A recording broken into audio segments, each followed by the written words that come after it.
The smell of burnt coffee and sizzling bacon hung thick in the air, that morning mixing with the faint hum of the old neon sign flickering outside Maggie's dinner since then. It was just another slow Tuesday shift the kind where I went down the same counter twice just to look busy.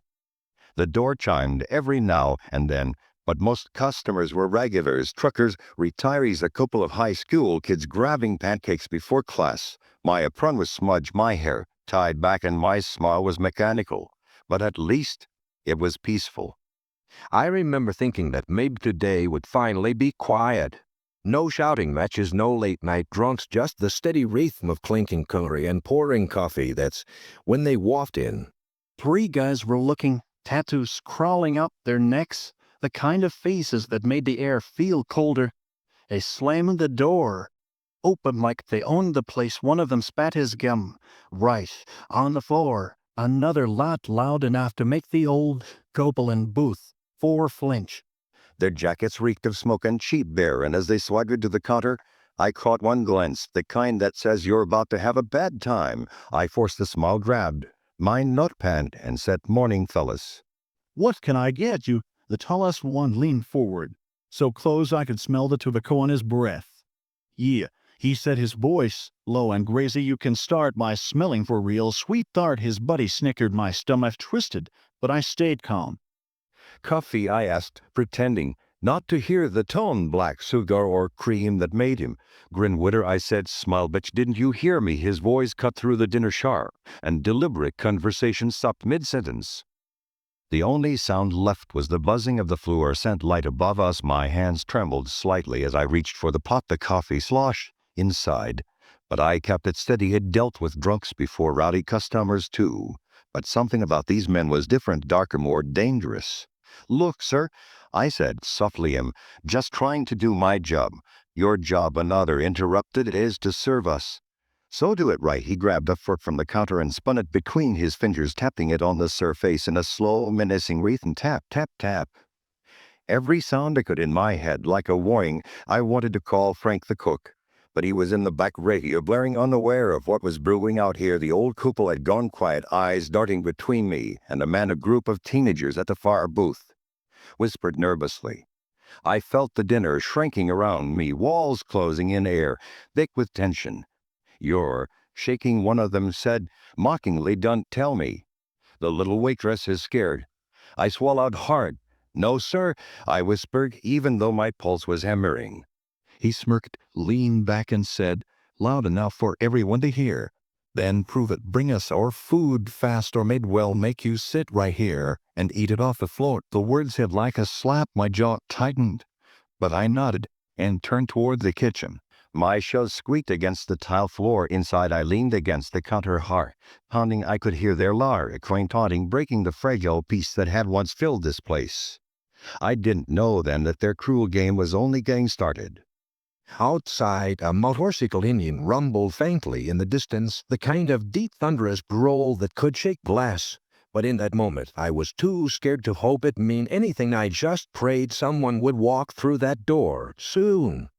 When I brought out their order, 3 plates of eggs, bacon, and hash browns, the men were sprawled across the counter like they owned it. One had his boots up on a stool, another was peeling a cigar packet open with his teeth. The third one, the ringleader, stared at me with a smirk that didn't reach his eyes. "Took you long enough," he muttered.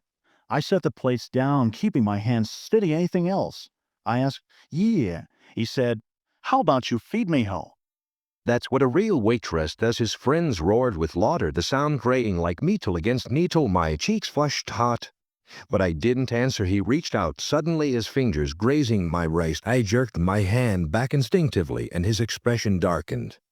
"You touch me again to call the cops," I said, trying to sound braver than I felt his lawyer. "Stop, cops," he repeated, voice flat. "You think anyone's gonna care about some dinner waitress?" He stood up, slowly scraping his chair across the floor. The sound was deafening. I took a step back. The air was thick, every breath heavy. One of the old regulars, a trucker named Earl, stood for his seat. "Leave Herbie," he said quietly, "and no call for this." The folk turned, eyes narrowing. "Sit down, Grandpa, before I make you." Earl hesitated, then sank back down, glaring. I could see his hands shaking. The leader turned back to me, still smirking. "Now, where were we?" he said. My mind raced. There was a panic button under the counter, installed after last year's robbery, but it was too far to reach without him. Noticing, my heart pounded against my ribs, every beat echoing like a drum. I said, "Serve us." He hissed, slamming his palm on the counter. "Say it. Say you'll serve us." Fetch. The dinner went dead silent. Even the jukebox stopped mid-song. My throat went dry, but I didn't say it. His grin faded. He leaned closer until I could see the scar running across his chin. "You think you're better than us?" he said. "You think anyone's coming to save you, his friends lot?" It sounded forced. Now they were waiting for me to break. The cry debate. I didn't. I just stared back, silent for a long moment. He said nothing. Then suddenly he grabbed my coffee pot and hurled it across the room. It shattered against the wall, hot liquid splattering across the floor. The old couple gasped. The teenagers jumped to their feet. "Clean it up," he barked. Now my hands trembled. But before I could move, a deep rumble filled the air, louder, now closer. The sound of heavy Indians. The door rattled slightly from the vibration. The men froze, glancing toward the windows. What the hell? One began. But then the door swung open with a sharp chime. The smell of rain and road dust rushed in.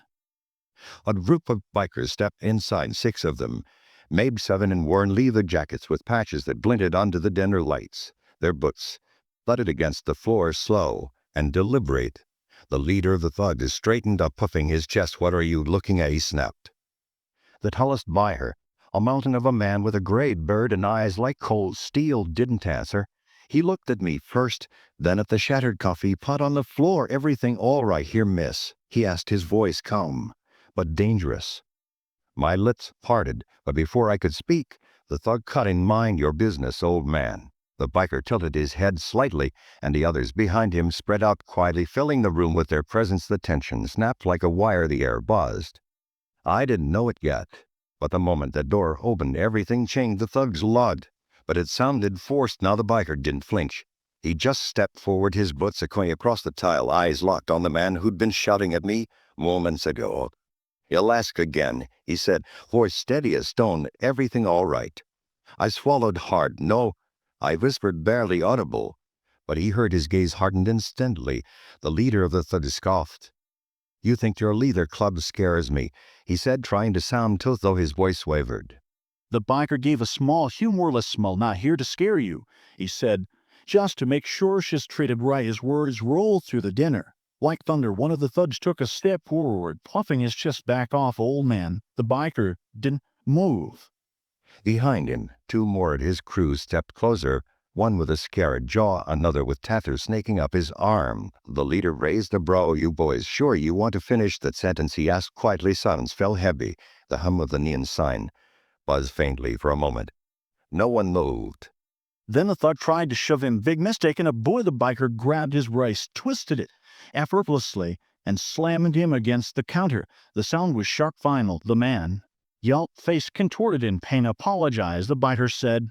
"I didn't mean say it," the biker repeated, voice cold. "Apologize to her." The man looked up at me, trembling. "I'm sorry." He muttered. His friends took a cautious step back. The leader glared at the biker's, fury and fear flashing across his face. "You're gonna regret," as he hissed.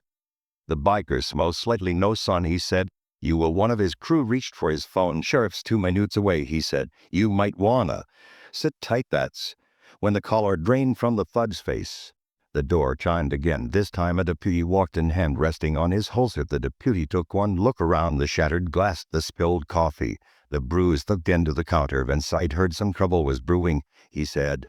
"Jess, I know who started it." The biters stepped back calmly, letting the law handle it. The 3 men were cuffed within minutes, muttering curses under their breath as they were led outside. The leader turned back, glaring at me. "This isn't over," he spat.